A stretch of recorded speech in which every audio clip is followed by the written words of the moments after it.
This is the Bama Podcast with Marty Solomon. I'm his co-host, Brent Billings. Today, we find ourselves in the ancient city of Pergamum and hear the letter to their church in its original context. Yeah, so we're going to continue on this little journey. We've been trying to figure out how to apply the hermeneutic that we typically use in our study here at Bema. How do you apply it to the apocalyptic literature of Revelation? And so rather than try to explain the whole thing all at once, we're using the 7 letters of the churches to kind of baby step us into and through this learning curve. And so one of the things that we've been doing in these first 3 letters is just looking at the context. What is the cultural context of the letter?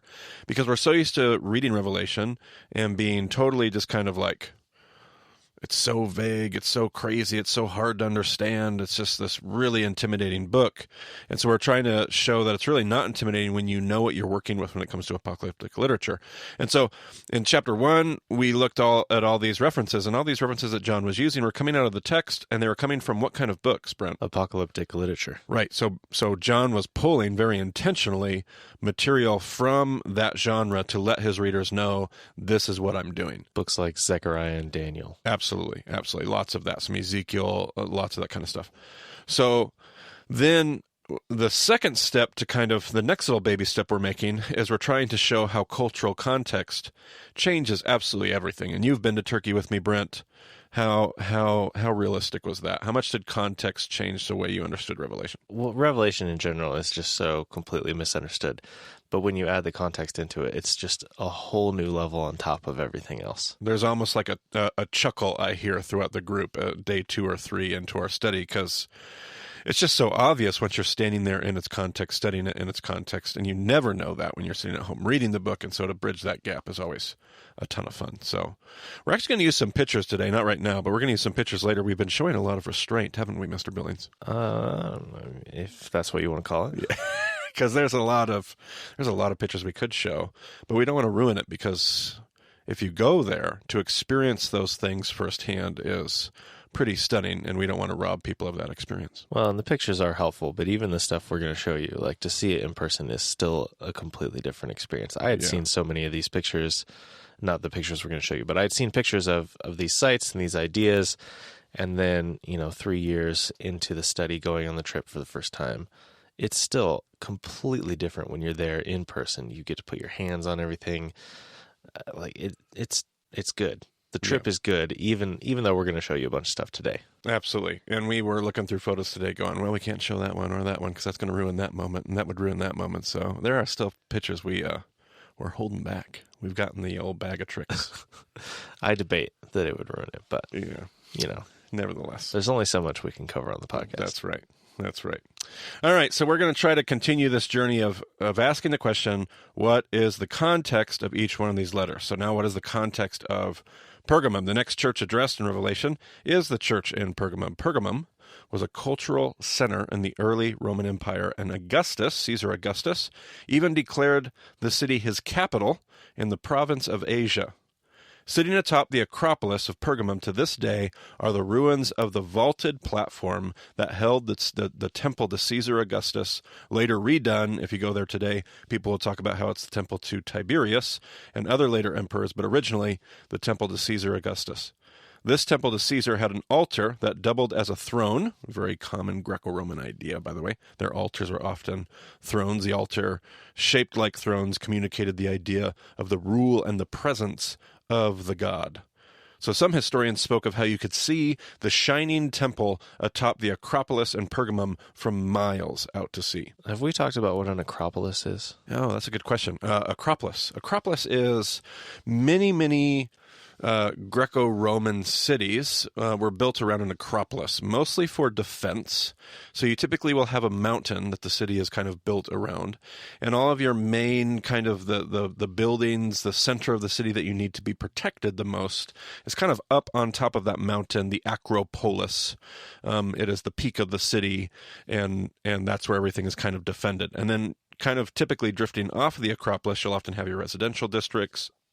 You might have a port if the city is sitting on a port, a harbor, so to speak, or you might have other things down there. But the Acropolis is kind of like the city center. It's the center of power. It's the seat of. And so the Acropolis is often where you find those government buildings, that kind of thing.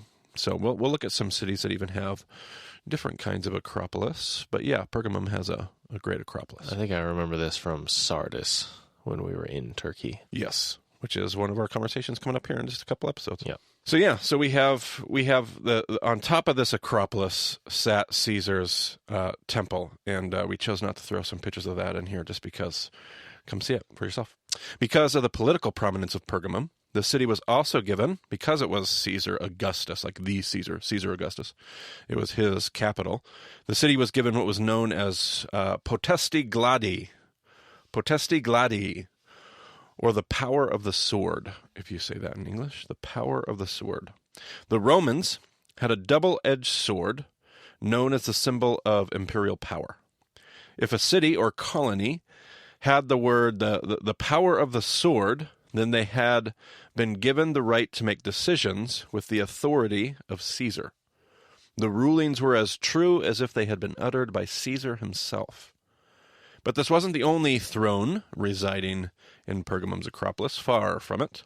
In fact, decades ago, the gigantic altar to Zeus was moved to a museum in Berlin, and the altar sat just a couple hundred yards away from the temple to Caesar.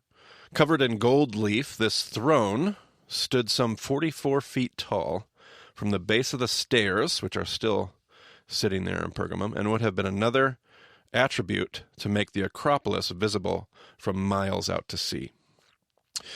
But there aren't just two thrones that sit in Pergamum. No, Pergamum also served as the Neochorus. We've used Neochorus. What would be the equivalent to Neochorus, Brent? What word should we think of? I say Neochorus. You say... Apparently nothing. I say Neochorus. You say capital. Capital. Like yes. Like a capital, So it was also the Neochorus, not just of Caesar, not just of Zeus. It was also the Neochorus of Dionysius, the Greco-Roman god of wine and orgy. The temple to Dionysius served as the starting point for what was called the Sacred Way, and also warranted the construction of the tallest theater in the ancient world, still an acoustic marvel to this day. You sat in the theater and heard me talk all the way down to the bottom of this thing, and you could hear me, correct? Yep, absolutely. Clear as day. The Sacred Way weaves its path down the Acropolis and past some 17 other temples to major Greco-Roman gods. Without a doubt, the pagan worship present in Pergamum was second to none. This Dionysian worship culminated in the annual festival to Dionysius every year, where there would be a consumption of raw meat, drinking of incredible amounts of wine, and indulgence in rampant sexual immorality. Local law actually stated that a woman was not free to marry in this pagan culture unless she had lost her virginity in the Dionysian festival. So we're not talking about just like, oh yeah, it was kind of a pagan place. Like this is the seat of pagan sexual immorality, idolatry. This is where it runs unchecked, rampant in Pergamum. You want to talk about total depravity. Yeah, there you go. Yeah, this is getting pretty darn close, yeah. At least as a culture. So we have let's pause and look at a few pictures. So we have a presentation for you in the show notes there if you find the link and click on that if you're not driving and have the ability to look at photos. So this first photo here is a photo of the theater, kind of from up top. You can see how tall this theater is, and you can see all the way down to the bottom. If you look all the way over to the very, very right, like all the way over in the upper right-hand corner, you see this little white blob kind of over the hill, and that's the ruins of the temple of Dionysius, which we're going to show you here in just a moment. But I just want you to get a perspective here, because if you look at the ruins of that temple, and then just in front of that, so a little bit, if you move a little bit left, you see the altar, the ruins of the altar of Dionysius there. But then what happens is the Sacred Way basically runs right across the stage of the theater. Like the stage of the theater has been built intentionally to be the beginning of the Sacred Way. Like the Dionysian festival started, part of the reason they built this theater was for the Dionysian festival. It would have happened every single year. They would have started with all of these shows, and a part of the show would have been the beginning of the Dionysian festival, starting at the temple and then moving down the Sacred Way. So if we go to the next picture here. Well, I've actually, in the next picture, I've highlighted the temple itself and the altar and then the way. The Sacred Way, so you can see that, just in case you couldn't So the details are a little bit small in the wide photo, but it's good to have that perspective of everything that's going on here. Absolutely. All right, so this next photo here, it's kind of hard to know what you're looking at unless you're standing there, but that's the ruins of the Dionysian temple there. It's kind of the footprint, the pad on which those are the doorposts that would have sat there for the temple, sitting there in that photo. And then next photo here, we're going to turn around and we're going to look. We're standing on the steps of that same temple, and we're looking down the sacred way, and you'll notice almost dead center of your photo there is the ruins of the altar. Now, that altar would have been covered as the festival got started, that Dionysian festival. They would have covered that altar in raw meat, just hundreds of pounds of raw meat, because, again, the Dionysian festival, as the god of wine and orgy, there is a whole bunch of drinking, and there's a whole bunch of raw meat, and there's going to be a whole bunch of sexual immorality. All right, so one of the stops that I make on the trip, and you'll actually see that in this next picture here, is to the remains of, what would we call this? A 3-story storefront, Brent. This is a storefront. It's on the Sacred Way. The Sacred Way goes right in front of this store, and there are 3 floors to it. The first floor and had the remains, and so you actually, in this picture here, you see kind of the group standing in the store. I wanted you to have like a reference point for, what kind of size are we looking at, and that gives you kind of reference point. This next picture is going to show you 2 shots of the first floor, one from one direction and then one from the other. And on the left there, you have this picture of, you can kind of see the remains of one of the wine vats there on your left, and maybe another wine vat over on your right, and there's a third one right at the bottom of the picture. And that picture on the right just kind of spins you around, so you're seeing it from up above, and you can see that. So you would have walked. You can see the Sacred Way there in the back, and then you can see how you would have walked into the store, and immediately you would have been on a floor with a bunch of wine vats. And then floor number 2 is these 2 photos here on this next slide, the one on the left, and you'll notice this large kind of vat, this construction, this square construction to your left of that photo. And then if you look at the photo on the right, you'll see it from a different angle. This is where they called this a vomitorium. Now, vomitorium is used in a lot of architectural terms to mean like at a theater where you spew out, you vomit out of the theater. That's a correct usage of the term for sure. The team that did the work here, I can't remember if it was the Harvard team or the German team. I want to say it was the German team that did the archaeological work here. They called this, for lack of a better term, a vomitorium because, let's just jump up to the 3rd floor here, and you'll see these 2. This is called there are 2 tricliniums. That table is called a triclinium. A triclinium is a 3-sided table, kind of shaped like a horseshoe. By jump up to the next photo, he does mean to go to the next slide. Yes. So if you haven't already done that. Yes. So you should be looking at what looks like kind of 2 horseshoes facing each other. These are 2 tricliniums, and people would have reclined. You basically recline. Instead of sitting kind of at the table, you recline on the table, and there's a little shelf. If you look really closely, there's a little shelf right around the table top, and that's where they would have placed the wine, the food, and you recline on the triclinium, and you eat, and you imbibe, and you get drunk, and you eat meat. And of course, if you get drunk enough and you eat enough raw meat, not to get graphic, but what's going to happen, Brent? You're going to go throw it all up. That's right. And so then you end up in the 2nd floor, which was the photos we showed you on the slide previous, and that's what that 2nd floor is for. So you have this entire storefront created for the worship of Dionysius and the Dionysian festival, where the team that did the archaeology here believes what happened is that people would have come into the store to get their wine. They probably had like a festival coin. I don't know. Sometimes if you go to some kind of a festival, a beer festival or something, you'll get a little token that says you've paid your entrance fee, and then you just kind of get however many free drinks or however it's going to. The same idea probably here, where you went in, you got your wine, you went up and you reclined. They probably had many of these storefronts. They found more than one, and you probably had many of these storefronts along the Sacred Way, places where you could get drunk, places where you could eat the meat, and who knows how the sexual immorality worked into all of this stuff, and if that took place within this storefront. This is the pagan culture that you're dealing with when you think about a place like Pergamum. And this is kind of a fantastic case to go to Turkey, though. Absolutely. Because when you're in this triclinium and you've got your group of people, you can actually recline around the triclinium as they would have been doing it. It's kind of hard, like if you've never done that, if you're not used to, like, who is? we don't do that. That's not how our eating culture works. Right. So to go there and to have the actual structure, like you can kind of replicate it a little bit, but we don't even have the right furniture for it. So to go there and to be able to actually arrange your group like that and experience what it's like, how you would converse with someone, it's great. Absolutely.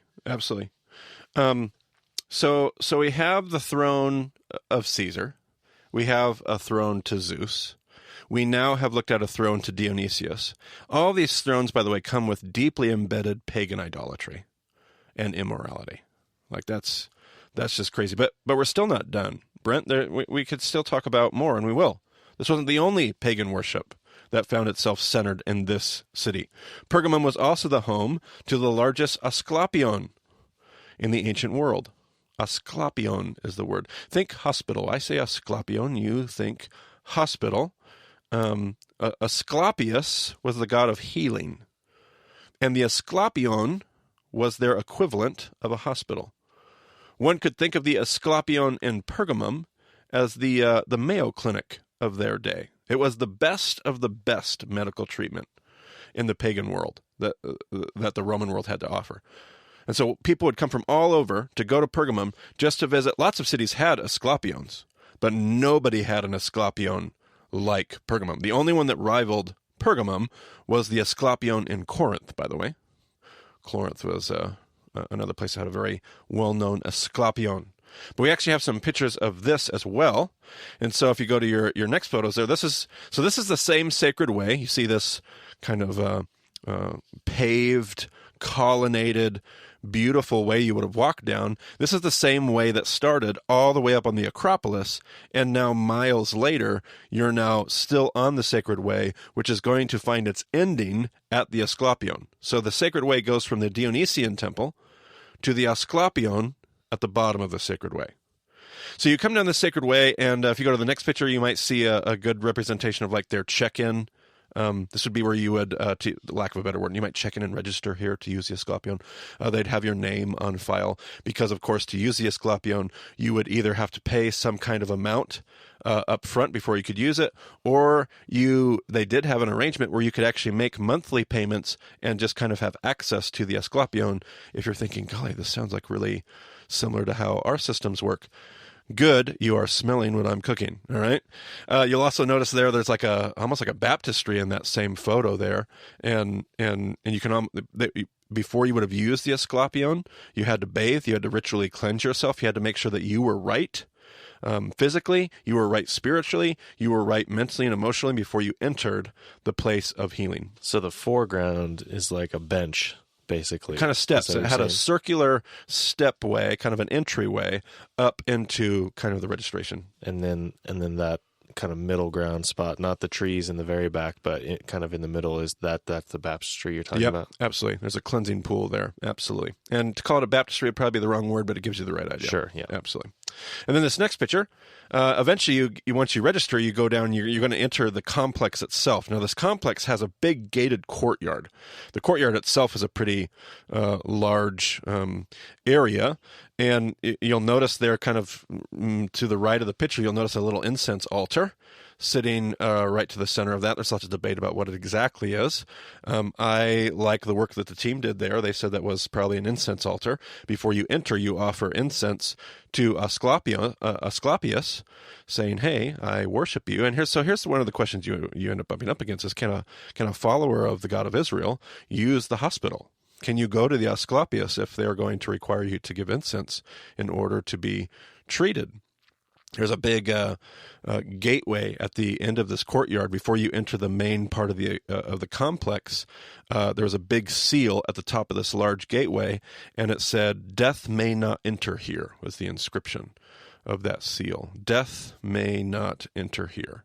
The next picture, now you're kind of looking, now you've walked into the main complex, you can get a grasp of the size and the immensity of everything going on here. They would have had a library where you would have studied about all of your illness and your diagnosis. There was a theater, if you look all the way in the back of that photo, not the very top hill, but kind of right back behind those pillars, you see a theater, the ruins of a theater there. They would have played the story, the myth of Asclepius there routinely. There's going to be mud bath houses. where you could get a mud bath, again, for your health and your recovery. There was just all kinds of things in this complex. You were very involved in your own recovery. Come with me. We'll talk about it more there in person. Let's see what our next photo has. So eventually you want to go to the reason you've come is probably for some kind of diagnosis. And so you have a diagnostic center. And in order to go into the diagnostic center, you're going to kind of go underground. And there's this long tunnel that you're seeing now in this photo. And this tunnel takes you deep down into the diagnostic, kind of the belly of this Asclepion complex, down into the diagnostic center. It's not down like a steep downward. It's this ever gradual. You're only going like one floor underground. Right, but it's this long. Now look at the shape of the tunnel there. Let's go to the next photo. That tunnel has been designed to give you a particular kind of acoustic response, because right down the side of this tunnel flows water. And the main kind of image driving Asclepion worship is water. And they said Asclepius's voice was like the sound of rushing water. Asclepius' voice is like the sound of rushing water. Does that ring any bells to anything you read in Revelation 1, Brent? Maybe. Yeah. He had the sound, his voice was like the sound of rushing water. Rushing waters. And again, they're playing off of all this pagan culture. And so here, as this water kind of gradually runs down here, you stood in the tunnel. You can hear it like all the way through the tunnel. It's very prevalent. Right. Think of like if you were to go to a spa, it's just really kind of quiet, but they have music or whatever playing, and maybe the sound of rushing water itself. But it definitely had that kind of feel to it as you go down the tunnel. And that's just a really small stream. They had much more water there when this was fully operational. The next photo here, this is just a shot of the diagnostic center. Once you kind of get down into the diagnostic center, they would have had all these bays where we assume they probably had beds and patients on beds being diagnosed. And we'll talk a lot more about that in person if you ever get to come. But this is Asclepion. Let's see what the next photo has. Once you experience your healing, oh, this is so much fun. Once you experience your healing, you would come back to the Asclepion, and you would come tell the priests about how you've been healed, and they would put your name and your story and your ailment and the story of your cure on a big white stone. And so all throughout the Asclepion and Pergamum, you see all these white pillars with a bunch of names and the condition that was healed. So your name would go on a white stone as a testimony to how you had experienced healing from the gods, from the god Asclepius. In Corinth, actually, the Asclepion in Corinth, by the way, they actually had to, if a body part had been healed, you had to make a sculpture of that body part, and that was what you left in the Asclepion in Corinth. Instead of your name going on white stone, you sculpted a white body part that had been cured, which is interesting that in Corinth, Paul writes, what big idea, Brent? That we're the body of Christ. Yeah, and we are all different members, different parts of the body. So you can see how well that plays in Corinth, in a place where they would have known all about an Asclepion with just body parts, tens of thousands of body parts everywhere, and that's where Paul chooses. Context is driving everything here. And then this next photo, there's that incense altar from the courtyard, and the symbol of Asclepius sits on the base of this incense altar. And if you look at that close enough, you'll notice that what you're looking at is a shield and two snakes coming together. Or is it one snake, Brent? Is it one snake or two? It looks like two. Okay, so you have a shield and snakes coming together, and typically that's not the typical sign of Asclepius. The Asclepian sign is almost always a staff with two snakes winding around the staff. You'll see it on ambulances and whatever. It's very common. Wait, we're using that same symbol today? Oh, don't we? Yeah. If I pull out my health insurance card, I have blue shield or blue cross, and often on these medical, I have, in fact, I was told, was it orthopedics? When they graduate from their training and get their and get ready to actually practice, the thing they're given is a big staff with two snakes that's sitting in almost every single one of their offices. So very, very, very interesting to me. But not condemning necessarily any of it, just trying to show you, this isn't just history. This is still in our world today. We still have deeply embedded roots in our belief of things that we learned all the way back in the Greco-Roman pagan world. All right, so we've looked at a lot of stuff here in Pergamum, right? Fair bit. And we still haven't talked about it all. We went to more temples than this when you were in Pergamum. Yes, Brent? Yeah. Oh, yeah. Okay, so there's more. We could easily We talk spent about hours there. Absolutely. Yeah, almost a whole day. We could easily talk 3 times as much about the relevant context of Pergamum. But the work we've done here should set the stage for us to look at the letter of Pergamum. So, Brent, if you can, how about you read us the letter to the angel of the church in Pergamum, and we'll listen for culture. We'll listen for context. To the angel of the church in Pergamum write, These are the words of him who has the sharp, double-edged sword. I know where you live, where Satan has his throne. Yet you remain true to my name. You did not renounce your faith in me, not even in the days of Antipas, my faithful witness, who was put to death in your city, where Satan lives. Really hammering home that Satan bit. Nevertheless, I have a few things against you. There are some among you who hold to the teaching of Balaam, who taught Balak to entice the Israelites to sin, so that they ate food sacrificed to idols and committed sexual immorality. Likewise, you also have those who hold to the teaching of the Nicolaitans. Repent, therefore. Otherwise, I will soon come to you and will fight against them with the sword of my mouth. Whoever has ears, let them hear what the Spirit says to the churches. To the one who is victorious, I will give some of the hidden manna. I will also give that person a white stone with a new name written on it, known only to the one who receives it. All right. So hopefully, as people heard that, all kinds of culture was jumping out to them. They might have even been having that little revelation chuckle on the other end of this podcast. Who has the sharp double-edged sword, or even later, fight against them with the sword of my mouth. These all show up in this letter. These are references to the potesta gladii. Potesta gladii, the power of the sword that was present in Pergamum, and a cross-reference to the power and authority of Christ. While we didn't have time to unpack every single temple, the Library of Athena was a big one that sits on top of the Acropolis. The sword of her mouth, the reference only gets juicier as we realize the power of words, or more particularly, God's word. Yeah, I mean, how often, like, we've been talking about, like, the power is in the word since the beginning of this whole series. Absolutely, yep. Let's see, let's go to our next reference here. I know where you live, where Satan has his throne, where Satan lives.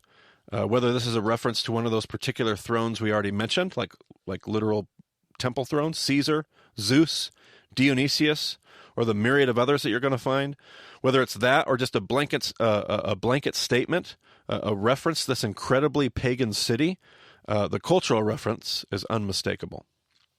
What about the next reference? The teaching of Balaam, who taught Balak to entice the Israelites to sin, so that they ate food sacrificed to idols and committed sexual immorality.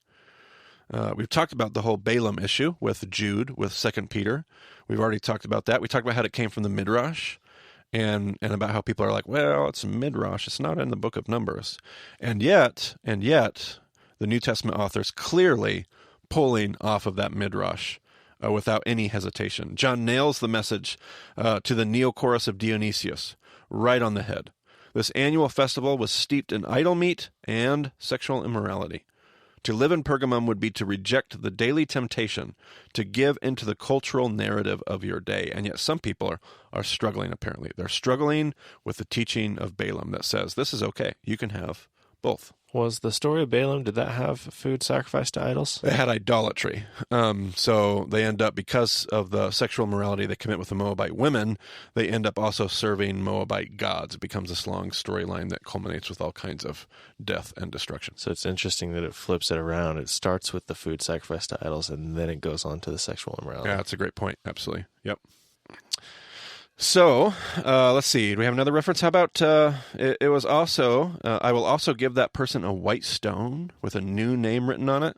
Obviously a reference to the healing God offers and a subversive reclamation of the practice so prevalent in the local Asclepion. By now we should be getting used to the idea that Revelation is deliberately playing off of the cultural context of its original audience. These aren't vague references to future entities, but direct references the original audience completely understood without hesitation. But there is a new idea that we need to introduce ourselves to. One likely to make our minds explode as we realize what John is doing in the writing of this incredible letter. It's one thing to use the culture to brilliantly craft a teaching the audience needs to hear. We would call that clever. Like when you hear these letters just in their cultural context, Brent, are you like, oh yeah, that's really well written. That's a really great point. Wonderfully done. He's hitting all the big points. Absolutely. It would be clever enough. But John is doing so much more than that. Besides culture, where is John pulling his material? From the text. But what the text? It's in the text. While we hinted at this earlier in our discussion of Revelation, it's time to bring it back and put it to work here in our study. John is getting all of his content from the Hebrew Scriptures. Everything John is writing about and his references to culture also comes from the Tanakh. You're like, no, Marty, you just told me it came from culture. It comes from both. John is using Tanakh to talk exactly about their culture. Often these references are coming from other pieces of apocalyptic literature, books like Daniel, Ezekiel, Zechariah. This is almost impossible to grasp immediately, and I had to study this concept in Turkey for some time before it finally settled into my consciousness. But here's an example from Pergamum. Here's one example, and then we'll really dive into this hermeneutic in the next podcast, the next episode. Here's an example from Pergamum. Why does God choose to use Balaam as his reference to the people of Pergamum? Because the book of Numbers provides the contextual, think remez, the contextual material for the lesson John is trying to teach. As we mentioned in our study, and Brent just brought it back up here just a moment ago, we mentioned in our study of Jude and our study of 2 Peter, Jewish tradition taught that Balaam was the one who told Balak to entice the Israelites into sexual sin in Numbers 25. By using Balaam as his reference to the Tanakh, John teaches an entire sermon without ever writing it down. Every Jew who hears that reference is going to understand what John is saying. Hey, we've been here before. We can't fall into temptation here in Pergamum. The same principle could be used for every reference, sword of my mouth, or where Satan has his throne, or a new name written on a white stone. Where is John getting all of his material? Obviously from culture, but each one of these also comes from the Old Testament, the Tanakh, the Hebrew Scriptures, the text. So we're going to take these principles into our next episode as we look at the letter to Thyatira. And Brent, we're going to pull these things apart. We're going to try to take this whole three-pronged approach, and we're going to try to apply it. And really, it's become a two-pronged approach at this point. We're going to apply that to Thyatira and try to let this become clear. It's probably not clear yet. You might think you know what Marty's saying. You might kind of get it.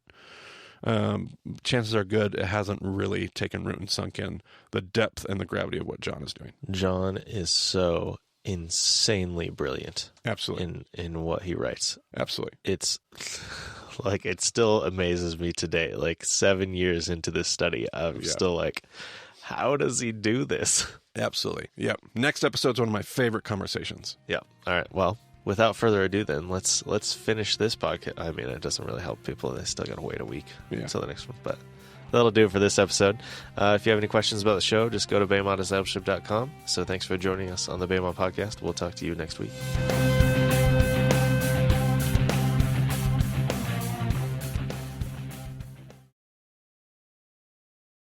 Again, I definitely withheld I have a little activity I do for that, so we definitely held back a picture for that, because I would ruin anybody that went on the trip. I think we're talking about too much about what we're not showing people. Well, it's because people we gotta whet the appetite to go on the trip. Too much appetite. I'm going to cut that out. All right.